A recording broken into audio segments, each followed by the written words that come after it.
පටන් ගන්නවා. හැම දිනකටම පෙරවන් සරණයි මහා සංඝරත්නයේ අවසරයි. May the triple gem protect you all, Honorable Sangha. Yesterday we discussed five aggregate and the dependent origination. Panchaskandhe saha Paticcasamuppada ගැන අපි කතා කළා. Today I am going to discuss the relationship in between five aggregate and dependent origination. අද අපි කතා කරන්න යන්නේ පංචස්කන්ධය සහ පටිච්ච සමුප්පාදය අතර තියෙන සම්බන්ධතාවය. පටිච්ච සමුප්පාදය වශයෙන් ක්‍රියාත්මක වෙන්නේ පංචස්කන්ධය. The mechanism of five aggregate, or the theory behind five aggregate, we can name or recognize or introduce as dependent origination. Five aggregate function according to the law called dependent origination.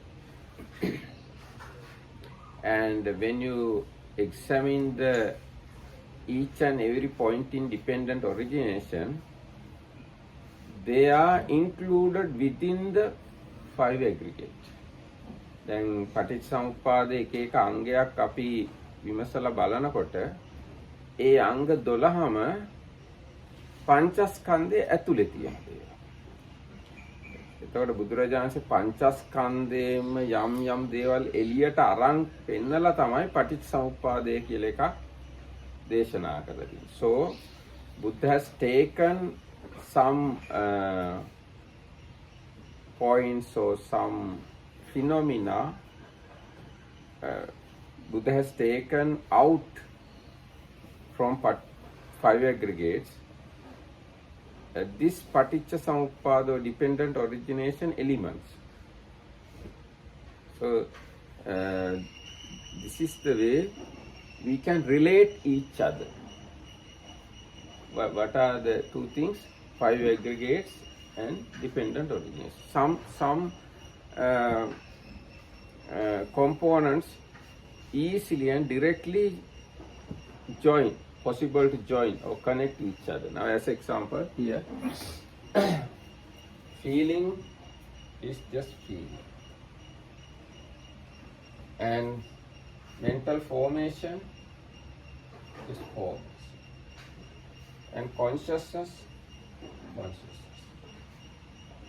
And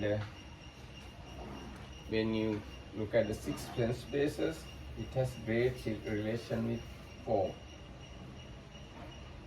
And when we look at craving is within mental formation. And when we look at contact is within mental formation. And when we look at mentality and materiality, it is whole thing. All this thing is mentality and materiality. And when we look at becoming, behind becoming there is a volition actually. Volition. So volition is within mental formation. And when we look at birth, it is again whole five aggregate. And when we say decay and death, it is again everything. And five aggregate subject to clinging, again this whole five. And ignorance is within mental formation. Ignorance is the mental factor called delusion. So delusion is within the mental formation. Under mental formation there are 50 mental factors. So one of them is ignorance.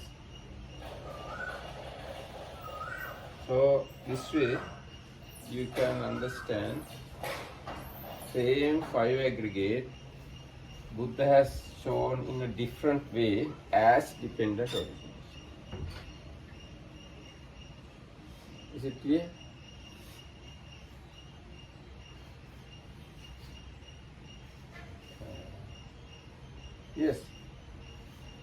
Then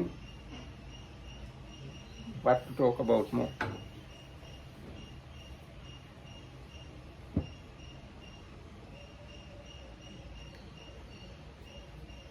දැන් මේක සිංහලෙන් තේරුණා නේද? දැන් මේ රූප, වේදනා, සංඥා, සංඛාර, විඥාන. What's the last thing? This is five skandhas subject to five elements subject to මේක අවිද්‍යා, සංඛාර, විඥාන, නාම රූප, සලආයතන, පස්ස, වේදනා, තණ්හා, භව, ජාති. එකක් අඩු වෙතන නේද?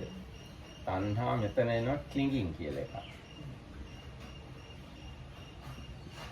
ක්ලින්ගින් කියන්නේ උපාදාන.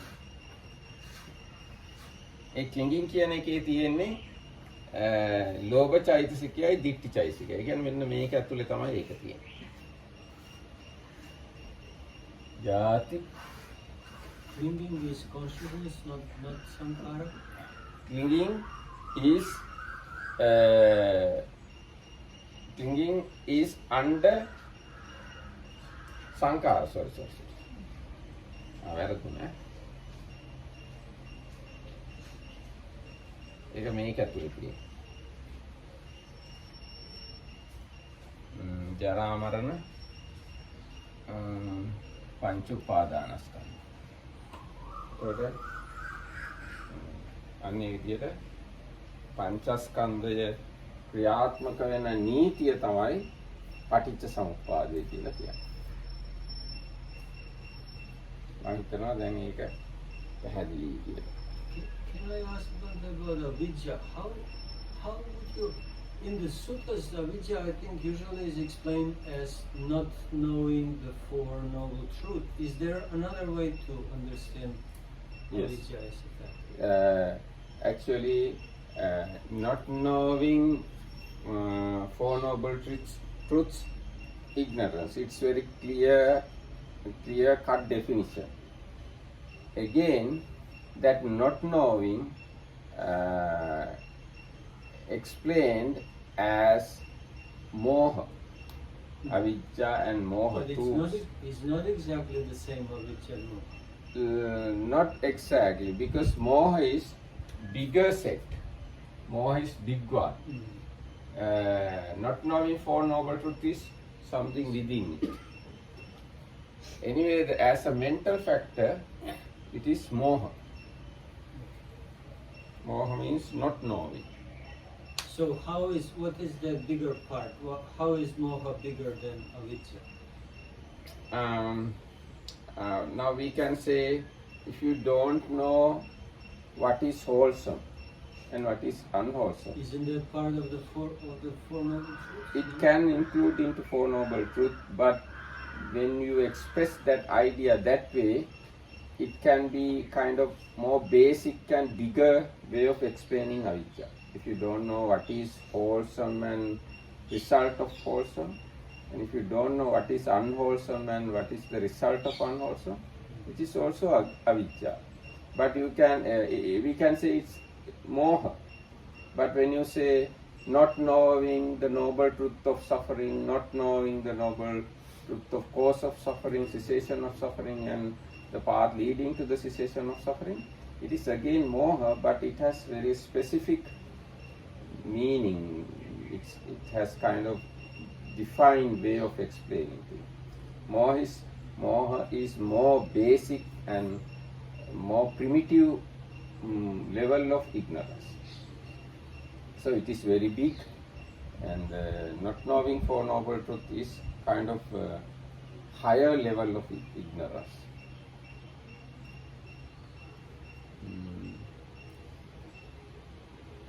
එහෙනම් දැන් මේ ප්‍රශ්නේ ඉවර හින්දා වෙන මොකක් හරි අපි ඒ කතා කියන්නේ සමහරවිට දැන් අපි ලෝක දෝෂ මොහ කියලා හැම වෙලේම කතා කරනවා. ඔව් ඉතින් ওই ලෝක දෝෂ මොහ කියනකොට මොහේ ඇතුලේ අවිජ්ජාව තියෙනවා.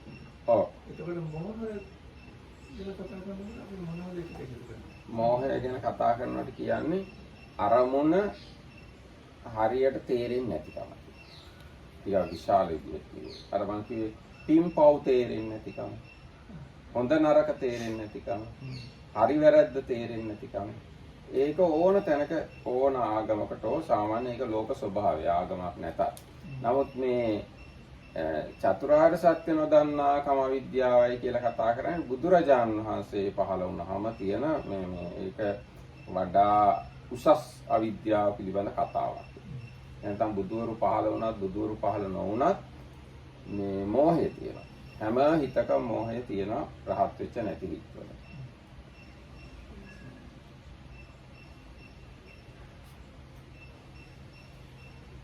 ඉනිත ආන්දර දෙන එක නෑ වගේ මම හිතන්නේ නේ.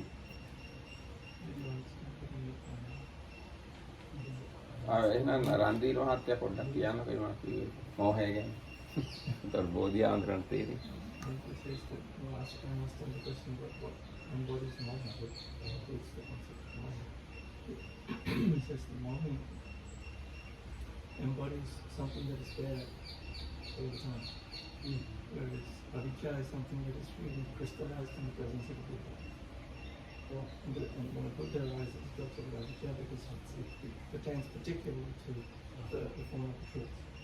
But moha embodies things like not understanding the concept of nirvana and vipassana.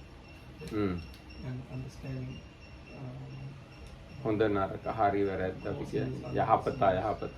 Something that is pleasant, something that is unpleasant, something that is wholesome and unwholesome. So he said that's applicable in any kind of society. But so can we say that avijja doesn't exist if the Buddha doesn't exist? That would be, I think, too much to say. No. We can't say that way. Avijja exists, but moha is more basic level of avijja.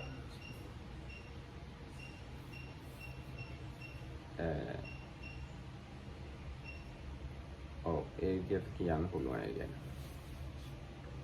ඒතර වෙන මොනවද අපි මේ අද කතා කරන්නේ සාකච්ඡා කරන්නේ?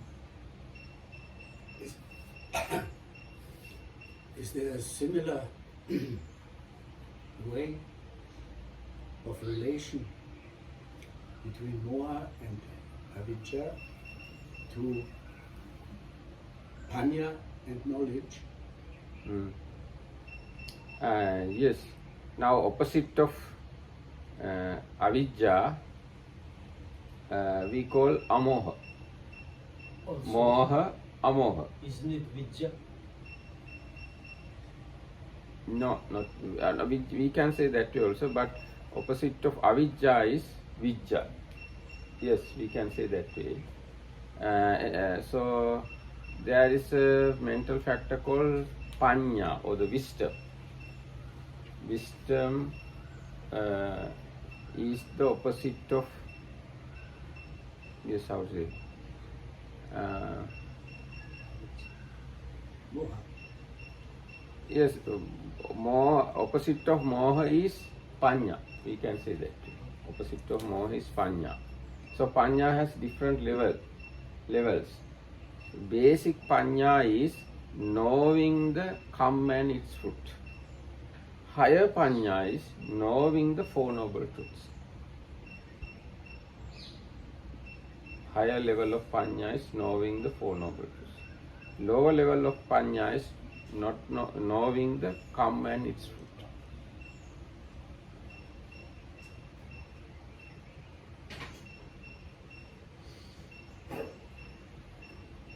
So, what we are going to talk now? George had some questions. Yes, maybe continuing between this difference of knowledge and panya. What is Knowledge and panya. No, panya has a distinct different aspect to it that knowledge doesn't have. Yes, yes. So, is there any mention in the suttas of this special quality that Panya has that knowledge lacks? Now when we talk about panya or the wisdom or the knowledge, there are 73 levels in Theravada tradition. We can say knowledge as very basic and primitive level of panya or the wisdom. Wisdom can be the very high level of wisdom, panya. Now the knowledge we can gain from listening. From? Listening, learning, studying. This area is called Suttamaya Jnana. Sotavadhane Panya Suttamaya Jnana. That means directing your ear. You can get kind of wisdom. It is called Suttamaya Jnana. So you are using jnana in that case. That Yes. Can we say that jnana and panya are Same, overlapping, same? or not 100% overlapping. Jnana is kind of like a plant. Panya is like a tree. When jnana develop up to certain level, we can call same jnana as panya. So we can say panya is higher then. Panya is higher than jnana. Bhante, jnana, does it have the quality of unwholesomeness? No. Can Jnana, only be wholesome. jnana is Prajna has to be wholesome. panya and jnana both are wholesome. But knowing things or knowledge can be unwholesome even. If you know something bad path, certain bad path, that knowledge probably unwholesome. You can have the knowledge to shoot somebody. Yes, you can have knowledge to kill somebody. But just having the knowledge and not doing it, I don't think that it creates any unwholesomeness. No. We can say this way. There is something called Miccha Jnana. People have, how to say, I can't explain without English. දැන් අපිට මේ කාව හරි එන බැංකුවක් කඩන එක ගැන හොඳට දැනුම ඇති කරගන්න පුළුවන්. ඉතින් ඒ දැනුම මේ ඒක නරක දෙයක් ගැන දැනුමක් නේ. ඒක ඉතින් බොහෝ කොට අකුසල පැත්තට තමයි දාන්න වෙන්නේ. හැබැයි අපිට පුළුවන් ඒක ක්‍රියාත්මක නොකර ඉන්න. ක්‍රියාත්මක කළොත් ඒක පැහැදිලිවම අකුසලයක් වෙනවා. එහෙම නැත්නම් ඒක එක්තරා විදිහක දැනුමක්. ඒකේ ලොකු නරක බවක් පේන්න නැහැ බැලු බැලමට. Given the example of somebody who might not know how to rob a bank, and knowing about how to rob the bank and actually robbing the bank are two different things. So he simply knows how to rob the bank, but he's not doing anything about it. He just knows about it. ඒ වගේම කෙනෙක්ට දැනුමක් තියෙන්න පුළුවන් මේ මිනිහෙක්ට බෙහෙත් කරන්න. ලෙඩෙක්ව සනීප කරන්න. ඉතින් ඒ දැනුම බැලුවහම බැලු බැලමටම හොඳ දැනුමක්. ඉතින් එයාට උන්න බෙහෙත් නොකර ඉන්නත් පුළුවන්. හැබැයි ඒ දැනුම හොඳ දැනුම. So somebody, opposite example is somebody who might have some knowledge on treating somebody with medicine. And it's a wholesome knowledge. ක්‍රියාත්මක කරලා නැහැ. නමුත් ඒ දැනුම හොඳ දැනුමක් කියලා කියන්න So පුළුවන්. that knowledge is a wholesome knowledge, even though it's not in practice. ඒක ප්‍රැක්ටිස් කළේ නැතත් ඒක හොඳ දැනුමක්. ඒ වගේ අපිට සාමාන්‍ය අපේ බුද්ධිය පාවිච්චි කරලා දැනුමවල් බෙදා ගන්න පුළුවන්. හොඳ දැනුමවල් නරක දැනුමවල්. ඒ You can divide knowledge into wholesome and unwholesome types of knowledge. දැන් ඒ වගේ අපි හිතමු කෙනෙක්ට දැනුමක් තියෙනවා නිවන් මාර්ගය ගැන. තව කෙනෙක්ට දැනුමක් තියෙනවා හොරකම් කිරීම ගැන. ඉතින් මේ දෙක බැලු බැලමටම අපිට හොරකම් කිරීම ගැන දැනුම නරක දැනුමක්ය. නිවන් මාර්ගය ගැන තියෙන දැනුම හොඳ දැනුමක්ය කියලා කියන්න පුළුවන්. So somebody may have the knowledge of stealing, and somebody might have the knowledge of reaching Nibbana. Reaching Nibbana is wholesome, committing a robbery is unwholesome. ඒ දැනුම තිබ්බයි කියලා හොරකම් කරන්න දන්න එක්කෙනා හොරකම් කරන්නේත් නැහැ. නිවන් මාර්ගයේ යන්න දැනුම තියෙන එක්කෙනා යන්නේත් නැහැ. හැබැයි අර දැනුම් දෙක බැලු බැලමට හොඳයි නරකයි කියලා කියන්න පුළුවන්. ඒකට කර්ම විපාක මොනවත් නැහැ. කෙලින්ම කර්ම විපාකයට සම්බන්ධ කරන්න අමාරුයි දැනීම මාත්‍රයම. මොකද ඒගොල්ලෝ කරන්නේ නැති හින්දා. නමුත් ඒ දැනුම දල වශයෙන් අපිට බෙදන්න පුළුවන් මේ දැනුම හොඳයි මේ දැනුම නරකයි කියලා. So knowledge can be divided into wholesome and unwholesome. And until it's acted upon, it's not considered to have karma and vipaka action consequences. Yes, Natalie, what is it? Yes, I have here a question. I agree with Bodhihambo that is really knowledge wholesome and unwholesome, but not the intention. Because even to know how to rob a bank, if it's the knowledge of a policeman, then it's wholesome, no? If he knows how to rob a bank in order to make his job and prevent, it's good. If a person knows how to cure but doesn't, and sees a person who is ill but does not do it, it's unwholesome. So where is... So we can say this way, if knowledge mixed with greed, hatred, then it is unwholesome.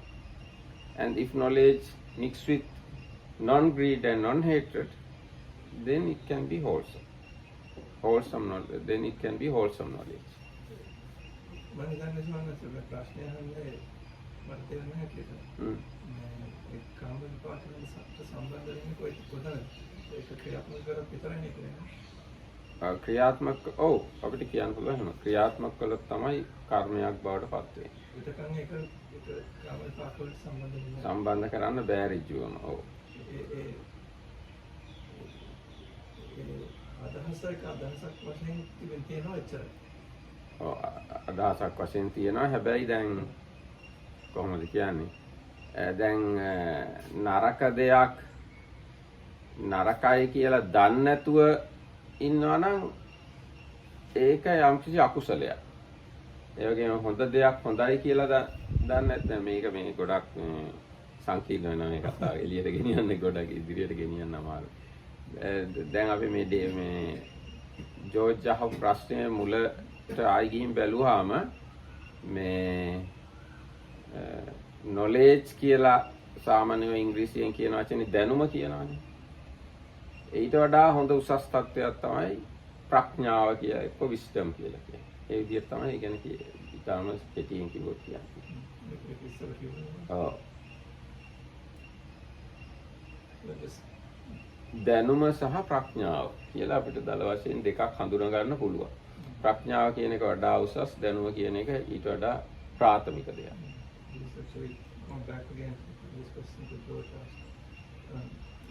Getting to your question, I think what they're saying that unless that knowledge is acted upon, it just remains wholesome, but it has no consequence. Does that answer your question? If that knowledge is... Unless that knowledge is acted upon, Yes. there is no consequence, there is no karma. There is no karma, there is no vipaka. It just is classified as an unwholesome bit of knowledge. It just remains as unwholesome, but it has no consequence. If the robber goes and robs, yes, there's definitely consequences. Vipaka, karma, created. And what about the level of the thought? If you have the knowledge Just and remains a think thought. about it, and it also affects you. According to what he says, it just remains a thought. If these thoughts mix with greed, hatred and delusion, then these thoughts are unwholesome. If these thoughts not mixed with greed, hatred and delusion, we can't say they are unwholesome. So the information is itself is neutral.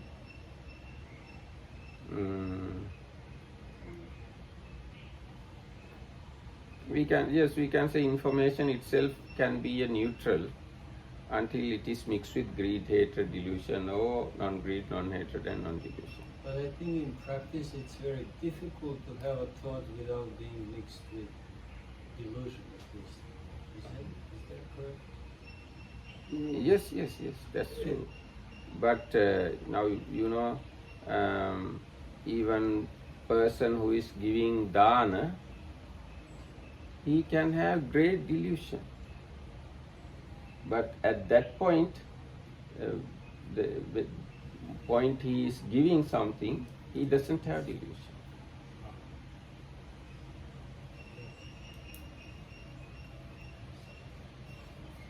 ඒ කියන්නේ දැන් ලෝභ දෝෂ මොහ එක්ක සම්බන්ධ වුණාම අදහස ඒ සම්බන්ධතාවය තිබ්බ ඒක ක්‍රියාත්මක වෙනකම් ඒකේ ප්‍රශ්නයක් වෙන්නේ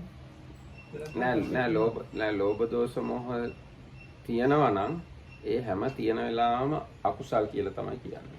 ඒක සම්බන්ධ වුණාම ඒක අකුසලයක් නෙමෙයි. So that's what he says when greed, hatred, and delusion combine with knowledge, it becomes unwholesome, and therefore karma is there. Karma is created. Okay, so that I didn't understand. This is clear, but I'm still stuck with the reflection on Anya, because I feel there is a very important other aspect to it, maybe connected with a strong feeling of like a compass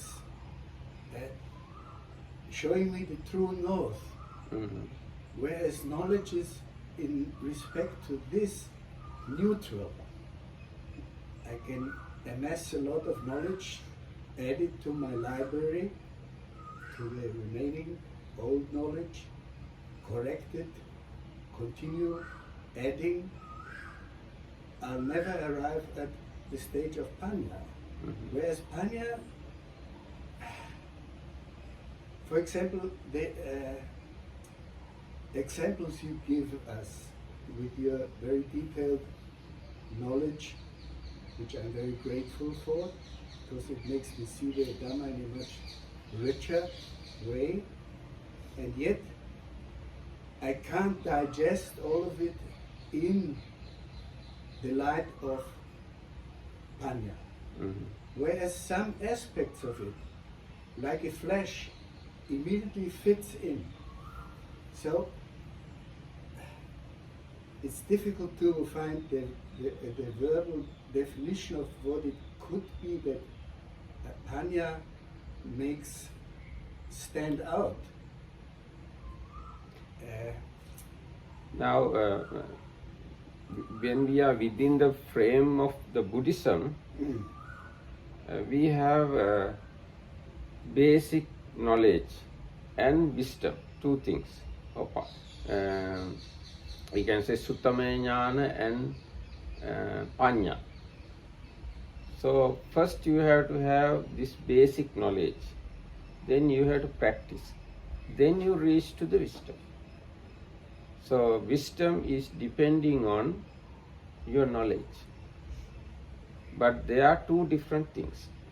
Knowledge alone can't realize anything. The realization happens with the panya or the wisdom. Step by step. Step by step.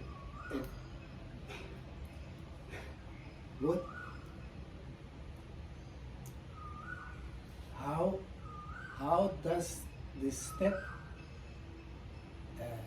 the process of this step is definitely only Ranya able to do. Actually, these steps or the path is also Noble Eightfold Path. You can acquire knowledge about Buddhism. Let's say about Buddhism, you can acquire knowledge about Buddhism. So this is this is under the area of virtue, and you can purify your knowledge. This can be the area of concentration, and you can reach to the real wisdom. That is the area of panya, or the wisdom. So acquiring knowledge, let's say purifying your knowledge, and come to the highest knowledge, that is wisdom. All these things are within the Noble Eightfold Path. So the panya is the embodied knowledge that through experience, no? So the knowledge you have to digest and experiential understanding. Your experiential understanding is depending on your acquired knowledge. Knowledge you got from outside Yes. is the base for your personal experiencing knowledge. Okay. And the panya is the Your we can say your experience. embodied knowledge that you The growth process, like you said, one is the little one and that one is the tree. Yes. So this growth process includes something I'm groping for, a verbal expression, something like a very strong feeling of intuition. Or Yes. Yes, intuition, realization, seeing, all these things we can say wisdom, or the better level or the higher level. But to go there, first of all, you have to have some knowledge gained from outside. yes. That gaining knowledge, we can say knowledge, or the data we acquire from outside, or from your teachers, or from the books, from your colleagues. You can acquire some data or the knowledge. On that base, if you practice correctly, then you will have intuition, wisdom, realization, seeing. That is the bit higher level. But okay, I would like to give my understanding here, because I think we unnecessarily mystify things, introducing words intuition or embodiment. There is no need. If we have a knowledge that we acquire about, like from Bhante's giving talk, we understand the Four Noble Truth, then the real life situation appears. Let's say I get really angry about something, and then I recall the knowledge of what I heard about the Dhamma. I'm kind of able to go past that anger, to remove the anger, to not act on anger. That knowledge is actually panya, that is now helping me to abandon the causes of suffering. Yes, we can say it is correct, because now from our teachers we heard, when you have anger, when you get anger, observe it. We have heard these words. Or try to understand the impermanence of the anger. So we have heard these things from outside. Then when really anger comes within us, we can observe it, or we can recognize the impermanence of it. Then we personally realize the words given by the teacher or the book. So base or the foundation is acquiring knowledge from outside. The top or the higher level is you yourself experience it, see it.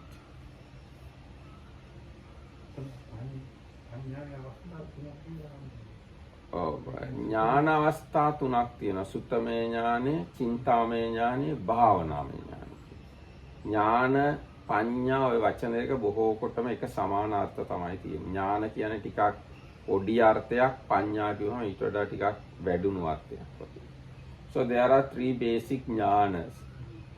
Suttame jnana, that is the jnana you get from listening. Chintame jnana, that is the jnana you get from wise thinking. Bhavanamaya jnana, that is the jnana you get from meditation, let's say, that's the way it is, we can translate it. So there are 3 levels of jnanas.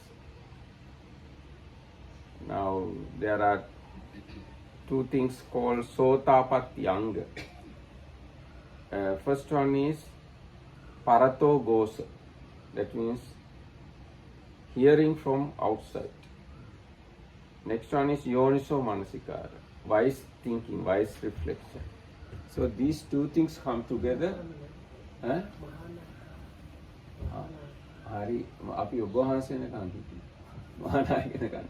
අපේ මහානායක හම්බුනේ ගිය ලොකු හම්බු ගියාද? ලොකු හාමුදුරුවෝ නැද්ද? Lokohamudro went out actually. That's what I learned earlier.